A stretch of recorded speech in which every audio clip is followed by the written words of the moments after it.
5 जनवरी 2024 को Portland international airport पर Alaska airline का एक विमान, जो कि बोइंग 737 मैक्स 9 मॉडल का फ्लाइट 1282 था, वह पिछले 1 घंटे से पोर्टलैंड एयरपोर्ट पर टेक ऑफ का इंतजार कर रहा था।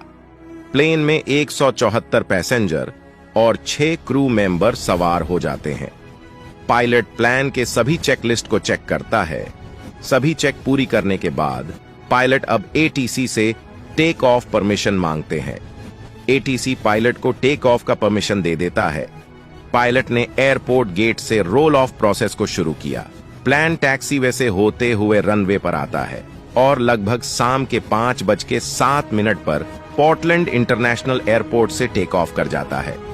उड़ान भरते ही अब धीरे धीरे प्लेन अपने सीमित ऊंचाई पर जाने लगता है। अपने सीमित ऊंचाई से प्लेन जब आधे ही ऊंचाई पे पहुंचा ही होता है, तभी एक धमाके की आवाज से पैसेंजर केबिन गूंज उठती है।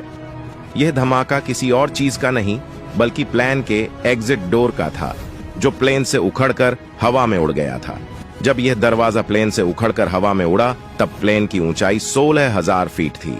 दरवाजे के उखड़ते ही प्लेन में एक शोर सा मच गया। प्लेन का केबिन डिप्रेशराइज हो गया।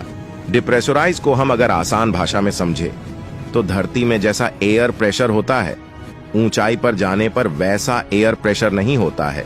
हाई एल्टीट्यूड में एयर प्रेशर पतली हो जाती है और लगभग 10,000 फीट के ऊपर हवा का प्रेशर इतना कम हो जाता है कि सांस लेने में प्रॉब्लम होने लगती है।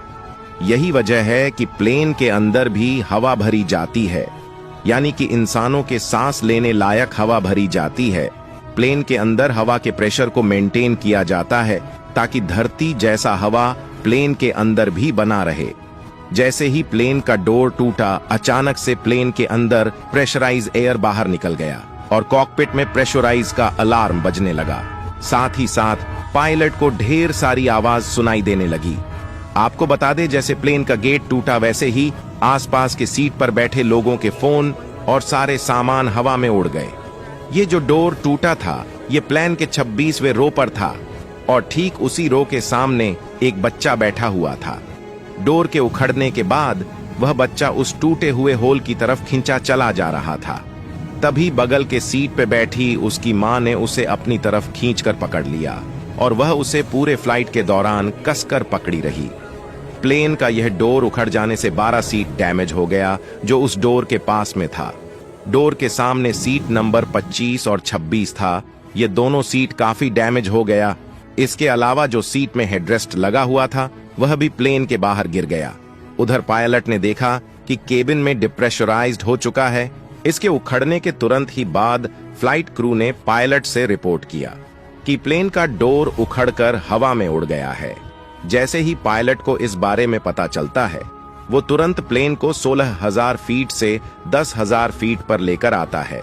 जैसा कि हमने आपको बताया था कि 10,000 फीट पर इंसानों के सांस लेने लायक ऑक्सीजन होती है और अब तक सभी पैसेंजर प्लेन में बैठे ऑक्सीजन मास्क से ही सांस ले रहे थे। पायलट ने भी प्लान के डायरेक्शन को एयरपोर्ट की तरफ मोड़ना शुरू कर दिया और ऊंचाई को कम करते हुए वापस से इस प्लेन ने शाम के 5:26 पर पोर्टलैंड इंटरनेशनल एयरपोर्ट पर लैंड कर दिया।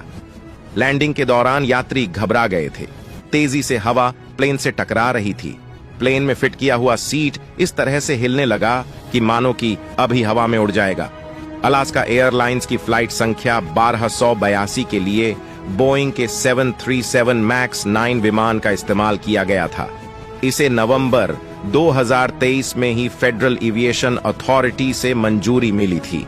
इस हादसे में किसी को भी चोट नहीं आई है। इस घटना के कारण की जांच चल रही है। आखिरकार ये घटना क्यों हुई, इस जांच के बीच एक बड़ी जानकारी सामने आई है। बोइंग 737 मैक्स 9 जेट में बोल्ट ढीले पाए गए हैं। यूनाइटेड एयरलाइंस ने मंडे को कहा कि उसे अलास्का एयरलाइंस की फ्लाइट घटना के बाद शुरुआती जांच में अपने बेड़े में बोइंग 737 मैक्स 9 विमानों के बोल्ट ढीले मिले हैं। कैरियर ने कहा कि यूनाइटेड एयरलाइंस को दरवाजे के प्लग के इंस्टॉलेशन से संबंधित बातों का पता चला है। दरअसल बोल्टों को बहुत ज्यादा कसने की जरूरत होती है। फिलहाल अभी इस पर जांच चल रही है। अगर आपको यह जानकारी पसंद आई हो तो प्लीज इसे दूसरे सोशल मीडिया नेटवर्क पर शेयर जरूर करें।